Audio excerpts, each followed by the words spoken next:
a natural extension of what we've been saying. So what are the technological limits of human enhancement? How will those limits shift in 10, 20 to 50 years? The technological limits of enhancement are huge. I mean, as we've been saying, huge. Yeah, I think the problem is that like we're sort of it's easy to extrapolate about what we know about certain genetic disorders to all of what it takes to be a human being. You know, so you know, if you had a particular form of hemophilia, we'd know exactly which gene was causing you the problem, which wasn't letting you clot your blood. And in theory, we'd know exactly how to fix it. It's like, we got to go in, fix the factor 10 gene or what have you, and then you'll be fine.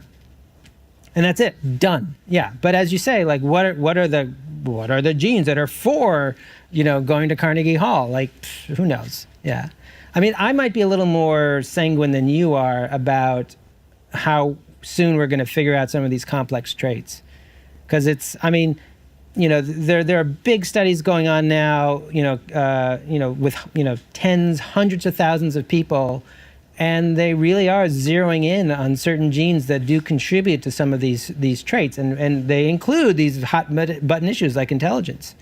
And there are a complex trait like obesity as a complex trait, and some people have. There's one variant that, on average, adds 7 pounds to people. Like, we know that one.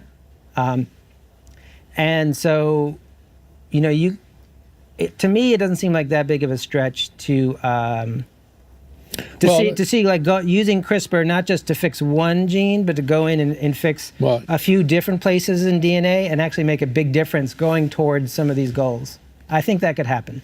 Well, that could. CRISPR, I mean, many of the traits that we admire like to have are polygenic, that is the products of many genes, including disease traits, for example. Schizophrenia, for example, is a wonderful article in the current New Yorker by Siddhartha Mukherjee on his family, where schizophrenia is expresses itself more frequently than in the normal population. And one of the scientists he cites is identified 10, 12, so many genes behind that. So maybe CRISPR will enable you ultimately to fix all of those genes at the same time. I don't know, but that's what would be required. What seems to me also here of interest and relevant is, what do we mean by enhancement? Okay, right. So right now, it's they're sort of sharply salient traits that we would all agree qualify as enhancement, making ourselves or our children more intelligent than we are, better at pitching a softball, or playing a musical instrument or writing something. We can all think of those things, or maybe even being a better businessman than some people we know who are prominent these days. And but then there are other definitions of enhancement that you can think of. What might qualify as enhancement today might be held to be essential tomorrow. That is, your ability to manipulate a computer, for example.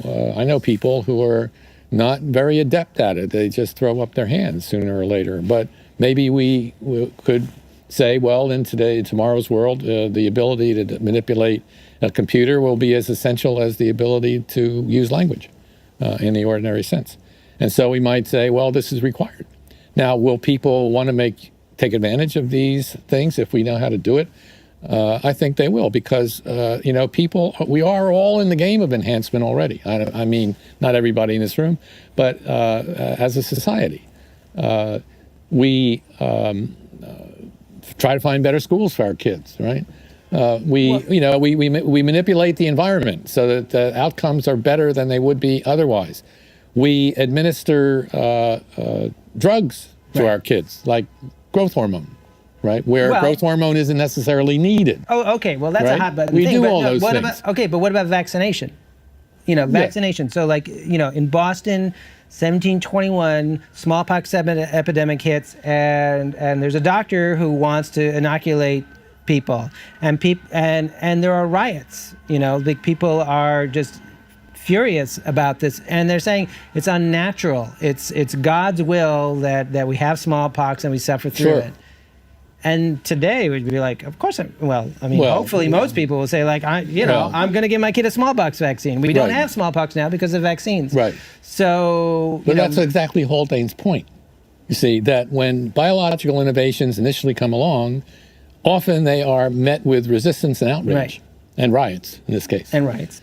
And then, the people more or less tame them. So take artificial insemination or in vitro fertilization, all right? That was widely attacked as inevitably leading to a new eugenics where you could manipulate the embryo. But what did people do? Well, they took this technology and they put it in the hands of the medical community, which is where it originated, by the way, and they used it not to enhance people, but to or improve them, but simply to enable people who would otherwise be unable to have children to have them. All right. I think it's my turn. Your turn. Yeah. Okay.